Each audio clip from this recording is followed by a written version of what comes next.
memperkenalkan Pascal Bilis dari Terengganu. Ikan bilis tempatan yang cantik-cantik. Yang ini kita panggil ikan bilis hitam bulat.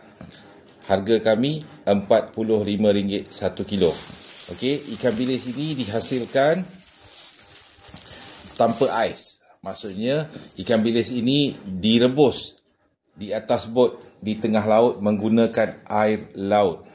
Dan yang ini pula adalah bilis hitam yang telah dikupas. Ya, bilis hitam yang telah dikupas. Proses penyediaan tetap sama, cumanya bilis ini setelah dikupas. Nampak cantik, fresh, ya. Dan yang ini kita pasarkan dengan harga RM50 sekilo. Ya, yang kupas, yang cantik-cantik ni RM50 sekilo, dan bilis yang belum dikupas kita jual dengan harga RM45 sekilo. Okey, dapatkan bilis tempatan, bilis segar dari Terengganu dengan segera. Terima kasih.